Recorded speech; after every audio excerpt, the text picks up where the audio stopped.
اعوذ باللہ من الشیطان اللعین الرجیم بسم اللہ الرحمن الرحیم۔ جیسا کہ آپ افراد جانتے ہیں، ماہ مبارک رمضان المبارک کا مہینہ جو ہے وہ جاری ہے اور فیوض الہی جاری و ساری ہے۔ پروردگار عالم ہم سب کو اس مبارک مہینے سے اللہ کے فیوض و برکات حاصل کرنے کی توفیق عطا فرمائے۔ اللہ تبارک و تعالیٰ نے یہ ارشاد فرمایا کہ یا ایھا الذین آمنوا کتب علیکم الصیام کما کتب علی الذین من قبلکم لعلکم تتقون، کہ اے مومنو، آپ کے اوپر روزوں کو فرض کر دیا گیا ہے جیسا کہ آپ سے پہلے امتوں کے اوپر بھی روزے فرض تھے، اور اس کی غرض و غایت یہ ہے کہ آپ تاکہ باتقویٰ ہو جائیں۔ انسان کے اندر جو خصلتیں ہیں متقی ہونے کی، ایک مومن ہونے کی، اللہ کے بندے ہونے کی، ان کو اللہ تبارک و تعالیٰ نے قرآن مجید میں تذکرہ ان کا کیا ہے کہ اللہ کے بندوں کی نشانیاں کیا ہیں۔ کیسا پتہ چلے گا یہ اللہ کا بندہ ہے، یہ رحمان کا بندہ ہے، شیطان کا بندہ نہیں ہے؟ تو سورہ فرقان مجید کے اندر اللہ تبارک و تعالیٰ نے نشانیاں بیان کی ہیں عباد الرحمن کی، یعنی رحمان کے بندے کون سے ہیں، عباد الرحمن کے اوصاف کیا ہیں۔ سورہ فرقان کی آیات کی روشنی میں انشاءاللہ تبارک و تعالیٰ یہ کوشش کریں گے پڑھنے کی۔ چونکہ روزہ، جیسا کہ پیچھے آپ کی خدمت میں نے فرامین کے جو سیشن تھا اس میں تذکرہ کیا آپ کی خدمت میں کہ ائمہ تحریر نے یہ ارشاد فرمایا کہ روزہ فقط کھانے اور پینے کو چھوڑنے کا نام نہیں ہے، بلکہ اصل روزہ یہ ہے کہ آپ اپنے نفس کو ہر اس چیز سے روک کے رکھیں جس سے اللہ تبارک و تعالیٰ نے منع کیا ہے، اور ہر وہ کام آپ کریں، اپنے اوپر لازم کر لیں ہر حال میں کہ جس کا اللہ نے کرنے کا حکم جو ہے وہ آپ کو دیا ہے۔ خداوند عالم نے جو عباد کی نشانیاں بیان کی ہیں اس میں اللہ تبارک و تعالیٰ نے سورہ فرقان آیت نمبر 25 ہے، سورہ نمبر 25 ہے سورہ یہ فرقان، فرمایا الذین یمشون علی الارض ہونا۔ پہلی نشانی اللہ کے بندوں کی، رحمان کے بندوں کی یہ ہے کہ وہ جب زمین پر چلتے ہیں تو یمشون، کیسے چلتے ہیں؟ یمشون علی الارض ہونا، وہ آہستہ آہستہ چلتے ہیں، یعنی تکبر اور غرور کے ساتھ زمین کے اوپر نہیں چلتے، بلکہ تواضع کے ساتھ، اطمینان کے ساتھ جو ہے وہ غفلت کے ساتھ نہیں چلتے، سرکشی کے ساتھ نہیں چلتے، خود پسندی کے ساتھ نہیں چلتے، تکبر کے ساتھ نہیں چلتے، بلکہ عاجزی اور انکساری کے ساتھ جو ہے وہ چلتے ہیں۔ یہ تواضع اور انکساری دو طرح کا جو ہے وہ تواضع اور انکساری ہوتا ہے۔ ایک خدا کے سامنے عاجزی اور انکساری ہے جو عبودیت اور بندگی کے بنیادی خواص میں سے جو ہے وہ ایک خاصہ ہے، بنیادی خاصہ ہے عاجزی، جس کے بغیر بندگی کا جوہر انسان کے اندر، نفس انسانی کے اندر پیدا ہی نہیں ہو سکتا ہے۔ دوسرا جو عاجزی اور فروتنی کا جو چیز ہے وہ ہے انسان کے ساتھ با ایمان جو لوگ ہیں، مومن با تقوی افراد جو ہیں، ان انسانوں کے سامنے تواضع اور فروتنی، جن کے مقابل عاجزی و انکساری کا اظہار مثبت اثرات کا حامل ہوتا ہے، ان میں اعلیٰ اقدار و صفات کی جانب رغبت کا جو ہے وہ سبب بنتا ہے، ان کے سامنے بھی عاجزی اور انکساری کرنا۔ خدا کے سامنے جو ہے اللہ کے مقابلے میں تواضع اور انکساری کیا ہے؟ خدا کے سامنے عاجزی اور انکساری کی علامت یہ ہے کہ انسان اللہ کے تمام فرامین کو تسلیم کرے، اس کی اطاعت بجا لائے، اس کی عظمت کے سامنے انتہائی خشوع و خضوع کا اظہار کرے، اور اس پر یہ کیفیت اس حد تک انسان کے اوپر طاری ہو جائے کہ اسے جو کچھ حاصل ہے اس سب کو اللہ تبارک و تعالیٰ کی ذات کی طرف سے سمجھتے ہوئے جو ہے وہ سمجھے اس کو، اور خدا کی مرضی کے سامنے اپنی کسی قسم کی مرضی بھی چلانے سے پرہیز کرے، اس کی جو ہے وہ آواز کے اوپر لبیک کہے، وہ جس حال میں رکھے اسی حال میں جو ہے وہ خوش ہو جائے۔ ایک کہا جاتا ہے کہ ایک شخص جو ہے وہ ایک بڑا ہی امیر شخص ایک غلام خرید کر لایا۔ جب غلام خریدنے کا دور تھا اور انسانوں کو غلام بنایا جاتا تھا، اور اسلام نے اس لعنت کو ختم کیا۔ جب وہ غلام خرید کر گھر لایا تو اس نے اپنے غلام سے یہ پوچھا کہ بھائی کھانا کس طرح کا کھاؤ گے؟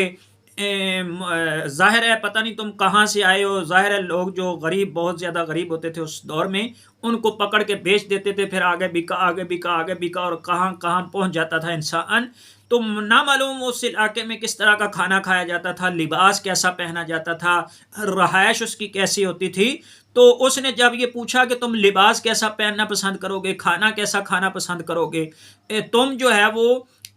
کس طرح کی رہائش کو پسند کرو گے، تو اس نے ایک ہی جواب دیا۔ جب پوچھا کپڑے کیسے پسند کرو گے، اس نے کہا کہ میں آپ کا غلام ہوں، آپ میرے آقا ہے، جس طرح کا آپ مجھے پہنائیں گے میں پہن لوں گا، جس جگہ پر آپ مجھے رکھیں گے وہاں پر میں رہائش اختیار کر لوں گا، جس طرح کا کھانا آپ مجھے دیں گے میں کھانا کھا لوں گا، چونکہ آپ مجھے خرید چکے ہیں، آپ میرے آقا ہیں اور میں آپ کا غلام ہوں۔ اور جب اس نے یہ سنا تو وہ رونے لگا، اور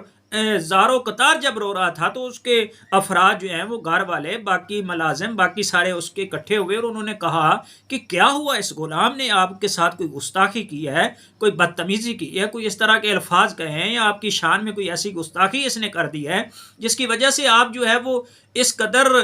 جو ہے وہ رنجیدہ ہو گئے ہیں اور رونا شروع آپ نے کر دیا۔ اس نے کہا کہ مجھے، میرے ساتھ میری اس نے کوئی گستاخی نہیں کی، میری شان میں کوئی ایسے الفاظ نہیں کہے ہیں، کچھ ایسا نہیں کیا کہ جس کی وجہ سے میں اس کے اوپر ناراض ہوں یا اس کی وجہ سے میں نہیں رو رہا ہوں، بلکہ اس نے آج مجھے اسلام سمجھا دیا، آج اس نے مجھے دین سمجھا دیا، آج اس نے مجھے بتایا بندہ کیا ہوتا ہے اور خدا کیا ہوتا ہے، آقا کیا ہوتا ہے اور بندہ کیا ہوتا ہے۔ کیسے؟ کہا کہ اس نے جو ہے وہ، میں نے اس سے پوچھا کھانا کیسا کھاؤ گے، تو اس نے کہا کہ آپ میرے آقا جس طرح کا کھلاؤ گے کھا لوں گا۔ بھئی لباس کیسا پہنو گے، جس طرح کا پہناؤ گے اس طرح کا پہن لوں گا، جس طرح کا دو گے اس طرح کا پہن لوں گا۔ رہائش کیسی ہے، جہاں کہو گے وہاں رہائش اختیار کر لوں گا۔ تو یہ کہنے لگا کہ رو میں اس لیے رہا ہوں کہ میں اس کا حقیقی مالک نہیں ہوں، حقیقی مالک و خالق اللہ تبارک و تعالیٰ کی ذات ہے، اس کے علاوہ اور کوئی نہیں ہے۔ کہ جب یہ ایک بندہ جو ہے وہ ایک غلام ہو کر میرا اس قدر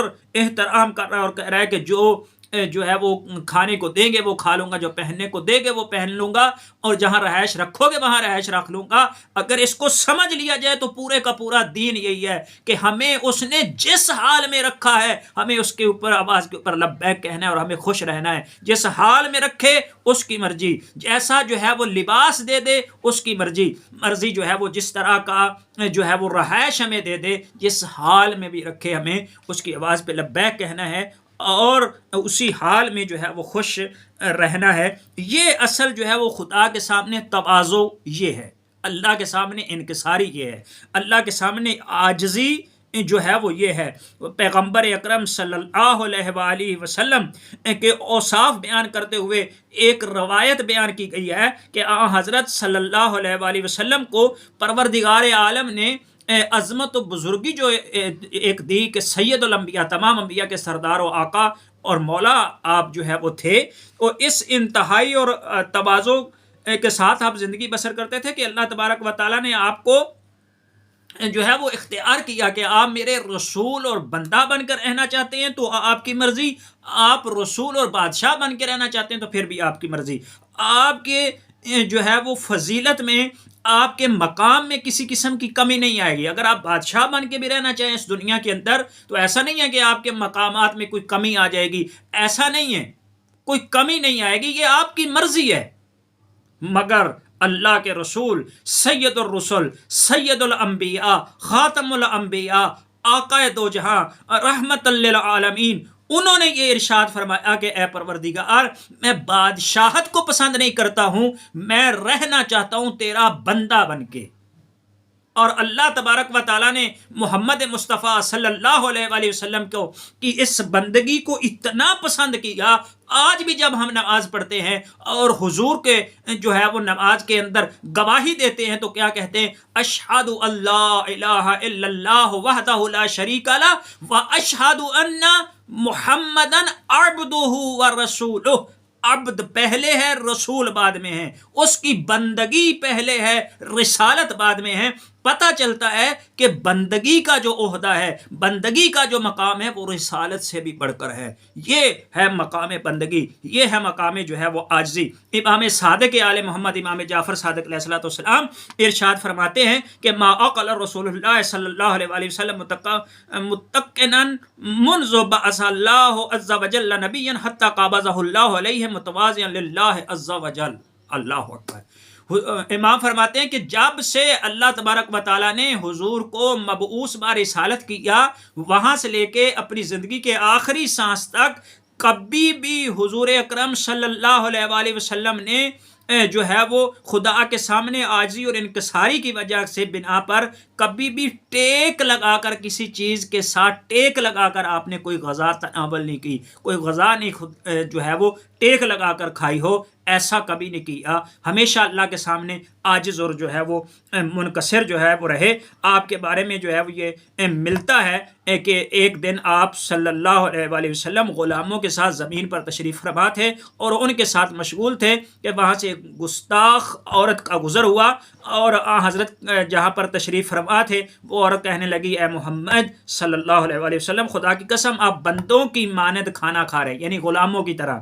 یعنی حضور کی شان میں اس نے گستاخی کی اور کہا آپ انہی کی مانند کھانا کھا رہے ہیں، انہی کی مانند بیٹھے ہیں، تو آپ یعنی آپ کا انداز، آپ کی روش، آپ کا وہ حاکموں جیسا، وہ بادشاہوں جیسا، وہ جہل و جلال، وہ پروٹوکول وہ والا نہیں ہے۔ پیغمبر اسلام نے اسے جواب دیا وَيْحَكَ أَيُّ عَبْدٌ مِّنِّي، آپ نے فرمایا مجھ سے بڑا بندہ ہے کون؟ اللہ اکبر۔ اور واقعاً اللہ تبارک و تعالیٰ نے حضور کی بندگی کو پہلے ذکر کیا، وَأَشْهَدُ أَنَّ مُحَمَّدًا عَبْدُهُ وَرَسُولُهُ۔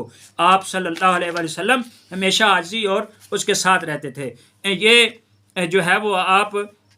صلی اللہ علیہ وآلہ وسلم کا یہ جو ہے وہ تذکرہ آپ دیکھیں کہ یہ آپ ائمہ تحرین کی دعائیں پڑھیں یا آپ ان چیزوں کو پڑھیں تو آپ کی جو ہے وہ آپ دیکھیں گے کہ ہر امام نے، ہر معصوم نے اللہ کے سامنے بندگی کا جو ہے وہ طریقہ اختیار کیا ہے۔ اور آپ دیکھیں کہ جو غرور اور تکبر ہے اس کو کسی طرح بھی جو ہے وہ پسند اللہ تبارک و تعالیٰ نے نہیں کیا۔ اللہ نے اس کا تذکرہ کیا کرتے ہوئے سورہ لقمان میں کہا ولا، حضرت لقمان نے جو اپنے بیٹے کو نصیحتیں کی اس کو تذکرہ کرتے ہوئے اللہ نے کہا کہ حضرت لقمان نے اپنے بیٹے سے کہا ولا تصعر خدک للناس، خبردار لوگوں کے سامنے اکڑ کر اور ان کے سامنے سے منہ نہ پھیر لینا، ولا تمشی فی الارض مرحا، اور زمین پر اکڑ اکڑ کر مغروروں کی طرح جو ہے وہ مت چلنا، ان اللہ لا یحب کل مختال فخور، اللہ فخر کرنے والوں کو اور ہر اکڑنے والے اور مغرور کرنے والوں کو اللہ پسند نہیں کرتا۔ اور خداوند عالم نے دوسری جگہ بنی اسرائیل میں یہ ارشاد فرمایا ولا تمشی فی الارض مرحا، زمین کے اوپر اکڑ اکڑ کر مت چلا کرو، اکڑ اکڑ کے مت چلنا، انک لن تخرق الارض، تم کبھی بھی جو ہے وہ زمین کو شک نہیں کر سکتے ہو، ایسا نہیں ہے کہ تمہارے چلنے سے زمین جو ہے وہ پھٹ جائے گی، تم اس طرح اکڑ اکڑ کر چلتے ہو۔ وَلَن تَبْلُغَ الْجِبَالَ طُولًا، اور نہ تم سر اٹھا کے اس قدر چلا کرو کہ تم پہاڑوں کی بلندیوں تک تم پہنچ سکتے ہو، نہ تو تمہارے قد اتنا بڑا ہو سکتا ہے کہ پہاڑوں کی بلندیوں کو پہنچ جاؤ، نہ تمہارا اس قدر وزن ہو سکتا ہے کہ تمہارے پاؤں کی جنبش سے جو ہے وہ زمین پھٹ جائے، ایسا نہیں ہے۔ لہٰذا زمین کے اوپر، اللہ کی زمین کے اوپر فروتنی کے ساتھ اور عاجزی کے ساتھ جو ہے وہ چلنا چاہیے۔ یہی وجہ ہے کہ حضور اکرم، اور یہاں پر جو ہے اپنی بات کو ختم کروں، پیغمبر اسلام صلی اللہ علیہ وآلہ وسلم جو ہے وہ کہتے ہیں کہ مدینہ سے باہر نکلے، کیا دیکھا کہ صحابہ کرام جو ہے وہ اکٹھے ہوئے ہیں، مجمع لگا ہوا ہے، بچے جو ہے وہ شور و غل مچا رہے ہیں۔ حضور نے پوچھا کہ یہ کیا ہو رہا ہے؟ تو لوگوں نے بتایا کہ حضور یہاں ایک پاگل ہے، ایک مینٹل ہے، ایک ذہنی مریض ہے، وہ اپنی عجیب و غریب حرکتیں کر رہا ہے اور بچے جو ہے وہ اس کو پتھر اٹھا اٹھا کے مار رہے ہیں۔ حضور اکرم صلی اللہ علیہ وآلہ وسلم نے ان کو منع کیا اور ان کو روکنے کے بعد کہا کیا انی اخبر کا، میں تم لوگوں کو خبر دوں کہ حقیقی پاگل، حقیقی مینٹل، حقیقی ذہنی مریض کون ہے؟ قالوا بلا یا رسول اللہ، سب نے کہا کیوں نہیں یا رسول اللہ، آپ ہمیں بتائیں کہ حقیقی طور پر جو ہے وہ پاگل کون سا ہے، کون حقیقی طور پر مینٹل ہے؟ حضور نے کہا کہ یہ آدمی پاگل نہیں ہے، یہ آدمی مریض نہیں ہے، یہ تو اللہ کی طرف سے بیمار ہے، یہ تو بیماری میں ایک مبتلا ہے، اللہ نے اس کو بیماری میں جو ہے وہ مبتلا کر رکھا ہے۔ حقیقی پاگل حضور نے فرمایا وہ ہے کہ جو اپنے اچھے قسم کے کپڑے پہنے، اچھے قسم کے کپڑے پہن کے باہر جو ہے وہ دائیں اور بائیں دیکھے اور لوگوں کو دیکھ کے پھر اکڑ اکڑ کے اپنے منکبتائی ہے اپنے کندھوں کو اکڑا کے اور جو ہے وہ اس طرح چلے۔ یہ حضور نے فرمایا حقیقی پاگل، حقیقی طور پر مینٹل یہ بندہ ہے، اس کو پتھر مت مارو، یہ تو بیچارہ مریض ہے۔ اصل میں ان کو پتھر مارنے چاہیے کہ جو اس طرح کے جو ہے وہ مغرور اور متکبر قسم کے انسان ہیں، ان کو پتھر مارنے چاہیے، جن کو ہم سروں کے اوپر بٹھاتے ہیں اور جو ہے وہ مریضوں کے ساتھ جو ہے وہ اس طرح کا سلوک کرتے ہیں، اور عاجز بندوں کے ساتھ، اللہ کے نیک بندوں کے ساتھ، ان کے ساتھ جو ہے وہ ہم اچھا سلوک نہیں کرتے، اور اس طرح کے متکبر اور اس طرح کے جو ہے وہ افراد، ان کو جو ہے وہ ہم بڑا پروٹوکول اور ساری چیزیں دیتے ہیں۔ خداوند عالم سے دعا ہے کہ ہمیں صحیح معنوں میں اسلام کو سمجھنے اور اس پر عمل پیرا ہونے کی توفیق عطا فرمائے۔ وما علینا الا البلاغ المبین۔